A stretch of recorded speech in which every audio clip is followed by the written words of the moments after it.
Hello, and welcome back to another episode of Energy Transition Today, an Inspiratia podcast. We have a special one today. We're here in Milan, and with us is Luca Matrone, Global Head of Energy at Intesa Sanpaolo. Luca, you're a man that doesn't require an introduction, but for the very few people that don't already know you, would you mind giving a brief overview of your role at Intesa and your involvement within the energy transition space? Absolutely. Thank you very much for this invite. I really am enjoying today's session. So I'm Luca Matrone and I head the energy industry in Intesa Sanpaolo. Intesa is the largest Italian bank and one of the largest banks in Europe. We are pretty active in the renewable space. In particular, we have a focus in Europe in countries like Italy, obviously, Spain, UK, Poland, but we are also very active in the States, in some Latin countries. In Asia Pacific, we are mainly focused in India and in Australia, and then in Middle East. So we have a pretty broad, let's say, focus looking at renewables.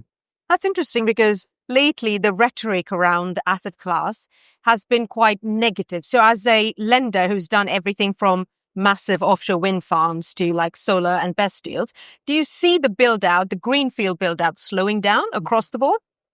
I would say, the short answer is not really. Obviously, it depends on the geography. So each specific geography has its features and its story. In general, I think that renewables is seen as are seen as one of the pillar not only for the decarbonization but also for the energy security, because obviously, you may reduce the import of energy and therefore to enhance the energy security. Then there are countries like, for example, Italy that have a very, very strong, let's say, regulatory framework, so are pushing a lot for the new installation. So we have this two very important framework. One for the renewables that is the Decreto FER, the so-called FER decree. So we have the FERX, the temporary FERX that is now ongoing, but then we will have a further incentive. I would not call them incentive framework because at the end you have a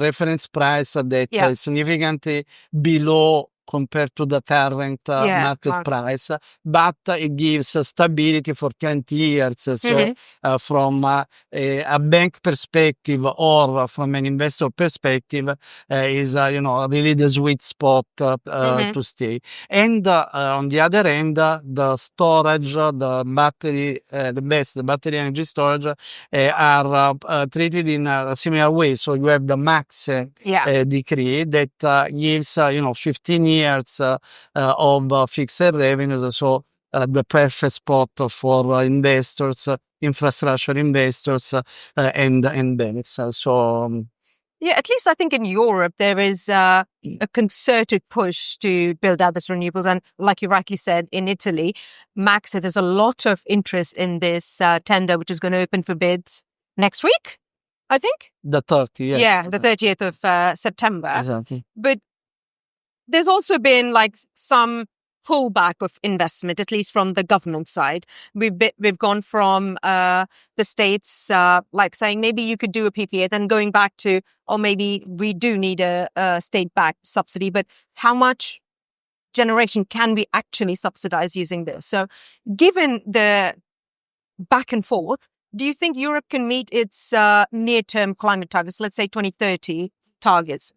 I think, in general, again, if you see from the banking market perspective, but also from the investors' perspective, in particular in Europe, all the regulation and the voluntary policies are pushing massively towards the sustainable finance. Okay, so the targets are still there. Everybody is focused to deploy capital, also because you have lower capital absorption, and then you have I don't know if you heard about this green asset ratio. So you have some obligations of disclosure of your sustainable activity. This is pushing a lot of the capital, to be deployed in renewables and in general in let's call low carbon technologies.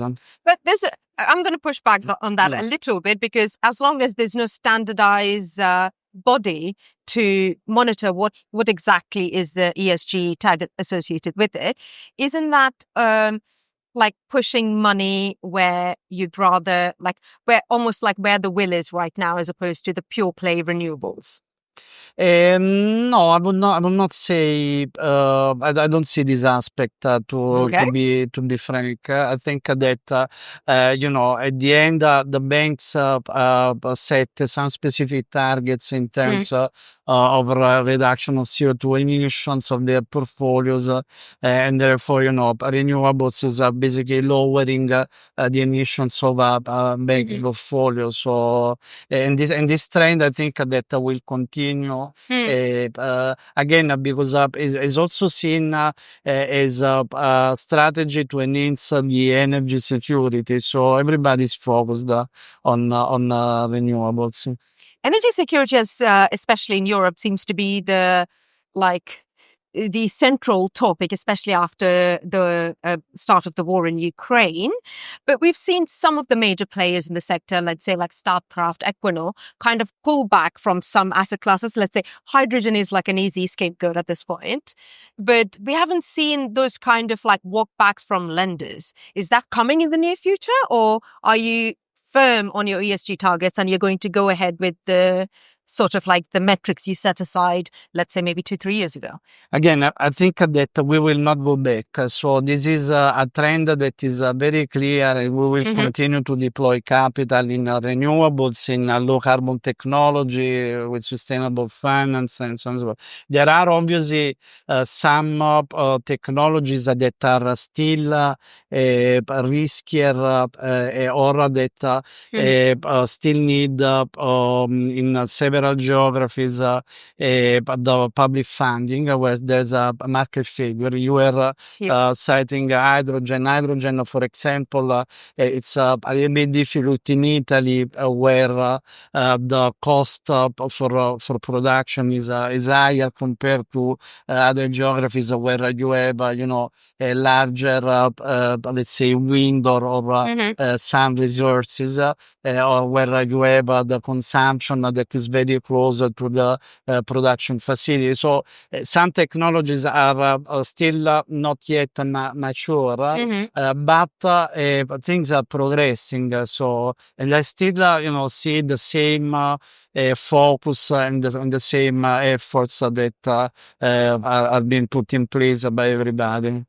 Yeah, you were at the Gas Tech conference, weren't you? And there was a report that came out from Hydrogen Council, which painted a positive picture of the hydrogen market and not the doom and gloom of the bankruptcies and the projects being discontinued. And they said this is the natural life cycle of a project and an asset class that's on its way to maturity.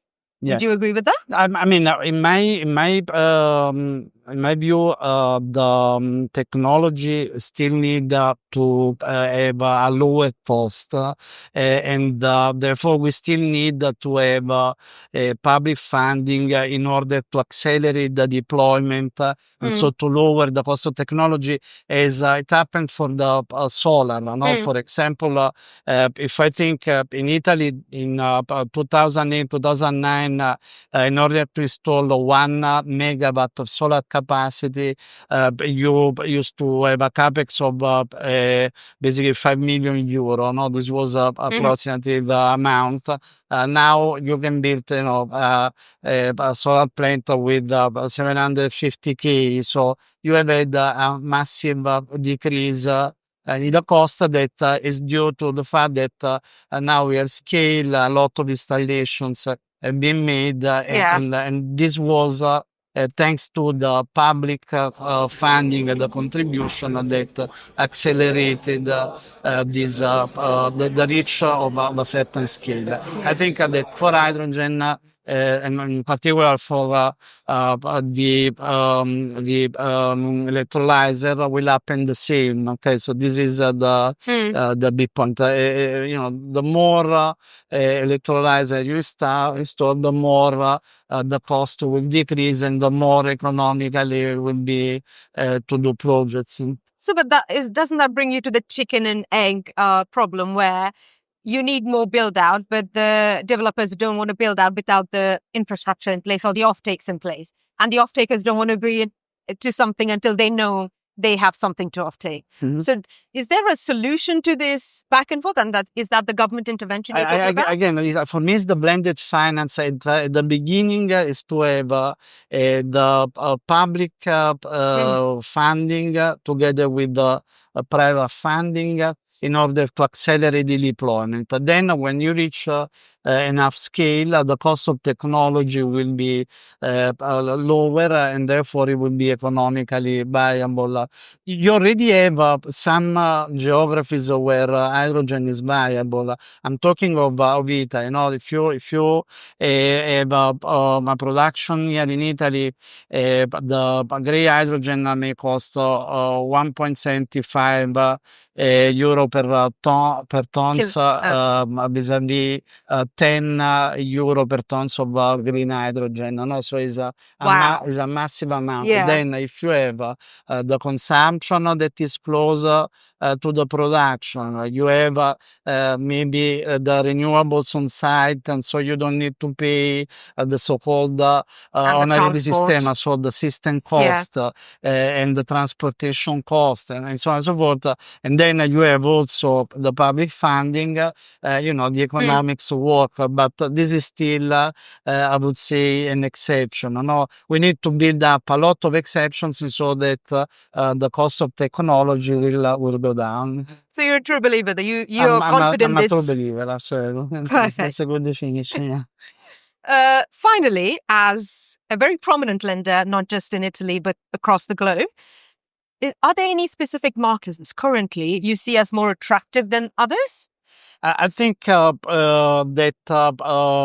there are some countries like Italy, as I was saying at the beginning, that is a very strong support from the government. So I think the renewables will be significantly deployed. In general, I think where you have a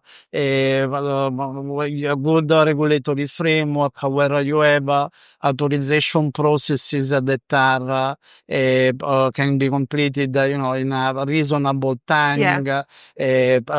So, for example, we look at Poland, we look at UK, in Europe, but then, as I was mentioning at the beginning, we did so far a lot also in the States. We did a lot in India, in Australia. So these were mainly the markets where we have been active so far. That's interesting. What would you say is the next new technology to keep an eye on? The big question mark in my view is in several countries is nuclear, because new technology though? Well, I would say, sorry, let me put in a different perspective.